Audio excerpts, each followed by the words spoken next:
Shalom, shalom, mon frère, bonjour. Comment tu vas? Par la grâce du Seigneur, moi je me porte bien. Je viens ce matin, mon frère, te partager cette vision que j'ai eue.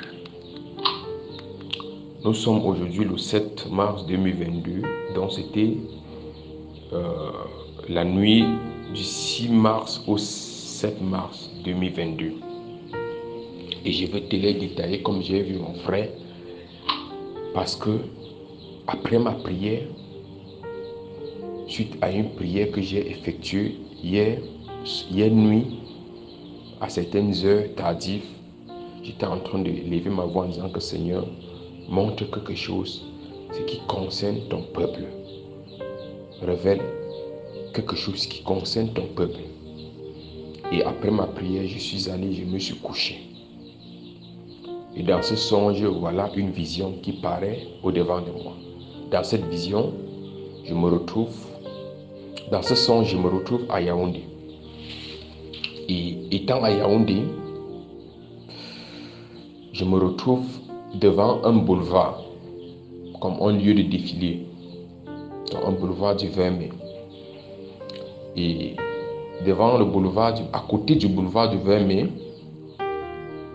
il y avait un camp militaire. Et de l'autre côté, il y avait un établissement scolaire. Et le boulevard était entre le camp militaire et l'établissement scolaire. Et voilà quelque chose que j'ai remarqué. J'ai vu le serviteur de Dieu, le frère Junior, venu se placer devant le boulevard et il a commencé à effectuer les exercices physiques. Donc il était en train de courir. Il courait, il arrivait du côté du camp militaire, il rentrait vers l'établissement scolaire. Et voici ce qui sortait de sa bouche, les oracles qu'il déclarait. Il disait, c'est imminent, le danger est au-devant de nous. Quand il arrivait du côté du camp militaire, il dit, les soldats camerounais. C'est ce que je ne cesse de dire depuis. Le danger est au-devant de nous. C'est imminent. Ce n'est plus loin. C'est au-devant de nous. Et il rentrait du côté de l'établissement. Il disait également, c'est au-devant de nous. Le danger est imminent. Ce n'est plus loin. Et il allait du côté du camp militaire. Il dit, les soldats, c'est au-devant de nous. Pendant qu'il disait ça, je pouvais recevoir dans mon esprit. Parce que pendant qu'il prononçait ces paroles-là, je comprenais que c'était les prophéties. Et je recevais dans mon esprit que la chose qu'il dit n'est plus loin. Et c'était à moins de 10 km. Je dis, la scène qui se déroulait, je pouvais comprendre que c'était à moins de 10 km. Donc ce n'était plus loin. C'était le même jour. La scène, ce qu'il disait, devait se réaliser le même jour.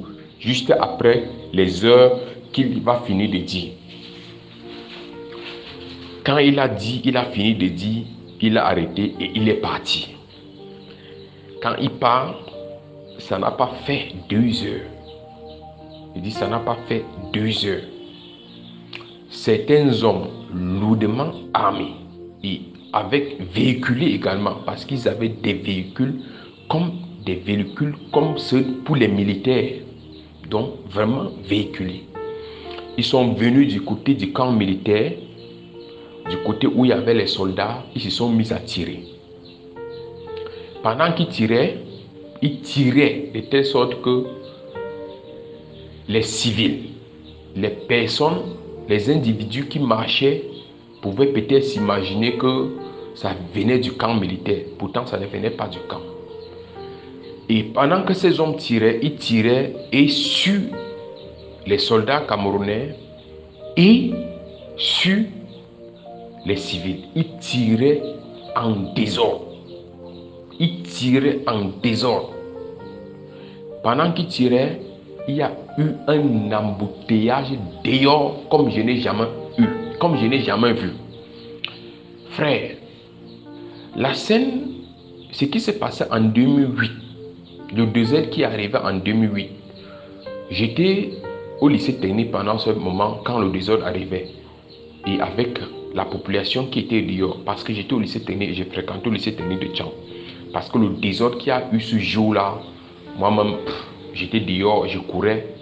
Mais ce que j'ai vu, on peut peut-être multiplier ça fois 10.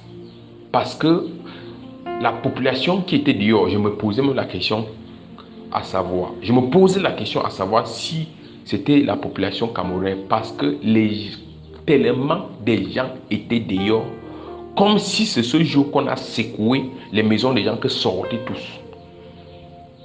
Et les gens couraient à gauche et à droite, couraient à gauche et à droite, couraient à gauche et à droite. Et voilà, pendant qu'ils couraient, c'est d'où je me suis rendu compte que j'étais avec mon fils. Et pendant qu'ils couraient, ils m'ont séparé de mon fils. Et j'étais en train de crier. Où est mon fils? Où est mon fils? Où est mon fils? Où est mon fils? Pendant que je criais, j'ai remarqué les soldats camerounais. Comme ils ont vu, il y avait tellement de désordre. Et étant embrouillés, voici, il y a une pensée qui les ont été suggérées. Mettez de l'ordre. Ils ont commencé à aligner les gens. Il y avait les rangs des personnes. Les élèves étaient dans les rangs. Et les élèves mélangés avec les enfants, les petits-enfants de 3 ans comme ça, alignés. Et tellement, ces soldats, nos soldats étaient tellement en colère, au point où, si on te disait, mets-toi dans le rang, tu ne te mets pas, on t'abat. Et si on dit, mets-toi dans le rang, tu te mets dans le rang et tu veux essayer de fuir comme si tu veux sauver ta vie, on t'abat. Tellement ils étaient colériques parce que c'est comme si on avait tiré beaucoup parmi ces soldats. On avait tiré beaucoup parmi ces hommes. Et tellement ils étaient en colère parce qu'ils étaient en train de chercher la source du désordre. Et pendant que je criais que où est mon fils, je l'ai vu, j'ai dit gloire à Dieu. J'ai dit gloire à Dieu. Et maintenant, quand j'ai arrêté la main de mon fils, et à un moment donné, subitement, on se retrouve dans une chambre, et il y avait les gens dans cette chambre. Et c'était les soldats camerounais qui ont ramassé ces gens et mettent dans cette chambre. Ils ramassaient un peu de partout. Donc il y avait comme s'il y avait un rafle dehors. On ramassait les gens, on mettait dans les chambres. Il y avait une chose qui pouvait nous aider à sortir de cette chambre, c'était notre carte d'identité. Pendant que nous étions dans cette chambre, j'ai dit qu'il faut que j'implore ce soldat s'il peut nous libérer. J'ai commencé à dire, s'il te plaît,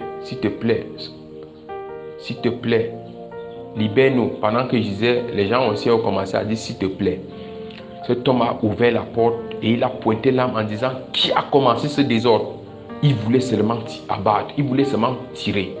Et on m'a pointé. Et il a tendu là, il voulait tirer sur moi. On a dit pardon. C'est lui qui a baissé son arme. Et il a dit, ceux qui ont des cartes d'identité, présentez-vous et sortez. Les gens présentaient. Et c'est d'où je me retrouve que mon épouse était également dedans. Et d'où elle sort ma carte, elle dit, chérie, prends ta carte d'identité. J'ai présenté. Et ce monsieur dit, mais en entrant ici, tu n'avais pas de carte, non? J'ai dit, voilà, mon épouse est venue avec, s'il te plaît. Et il m'a fait sortir. Donc je nous interpelle, mes frères et sœurs. Je t'interpelle également, mon frère, d'exhorter aux bien-aimés en tant que conducteur et à ceux qui sont à Yaoundé précisément, d'interpeller dans des différentes assemblées à nos frères de marcher désormais avec leur carte d'identité. Parce que tellement, comme ces soldats étaient en colère, c'était comme si tu n'avais pas de carte d'identité, on devait t'abattre. C'était un peu comme ça. C'était ce qui pouvait sauver des personnes. Et maintenant, voilà que nous sommes sortis de cette chambre. C'est d'où le songe, je me suis sursauté au lit. Et quand je suis sur le lit, je suis en train de méditer, c'est d'où l'autre songe me parvient que j'ai eu l'année passée. Et j'ai vu une telle scène aussi arriver dans un marché. Et quand c'est arrivé dans le marché, le Seigneur avait attiré mon attention. Parce que pendant que les gens couraient dans ce marché, j'ai vu les sœurs en train de courir. les sœurs voilées en train de courir. Le Seigneur a dit, j'ai entendu dans mon esprit, même ces choses-ci, même la chose va surprendre également les chrétiens. Que la chose va surprendre. Surprendre comment, mon frère? Depuis son serviteur, le serviteur du Seigneur, le frère Gion ne cesse de dire, approvisionnez-vous. Approvisionnez-vous, achetez les tapioca et les riz. Gardez. Mes bien-aimés frères, il n'y a rien que le Seigneur ne peut faire sans toutefois aviser à ses serviteurs les prophètes. Et s'il a fait ainsi par son serviteur, mes bien-aimés frères et sœurs, ma prière c'est que le Seigneur touche les cœurs des frères et sœurs, afin que nous nous approvisionnons. Et c'est la même chose qui est arrivée en Égypte au temps de Joseph. Avant qu'une famine ne s'abatte sur la terre, le Seigneur avise à son serviteur. C'est parce qu'il aime ses élus qu'il avise. Donc, ce songe que je parle, la scène est arrivée dans un marché. Je dis ce songe que j'ai eu l'année passée. J'ai vu dans un marché, subitement, le désordre aussi a commencé dans ce marché. Et j'ai vu nos soeurs dans la foi en train de courir à gauche, à droite. Et j'ai suivi que la chose va surprendre les chrétiens. Donc, les chrétiens qui ne sont pas approvisionnés, que ces choses vont les surprendre. J'avais dit, mes bien-aimés, le Seigneur met un accent à la famine qui va menacer dans notre nation. Et frère, quand je me suis rappelé de ce songe, j'ai dit, Seigneur, aide-nous. Aide-nous.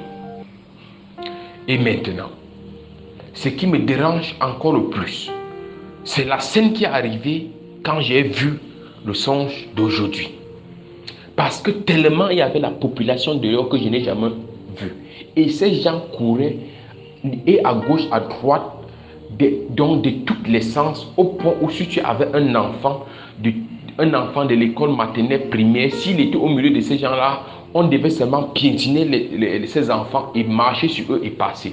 Donc tellement chacun était là, cherchait par tout moyen à sauver leur vie. Ah Seigneur Jésus. Au point où on ne regarde même pas aux enfants. Et je profite, mon frère, que nous exhortons les frères et sœurs à prier pour que ces choses n'arrivent pas un jour de classe. Que ça soit au moins un jour férié ou un week-end pendant que nos enfants sont à la maison. Parce que je me rappelle de ce passage biblique, de Matthieu 24, le verset 20, il a dit prier pour que ces choses n'arrivent en hiver ni le jour du sabbat. C'est pour une raison que le Seigneur souligne ces points. Frère, parce que si ces choses arrivent un jour de classe,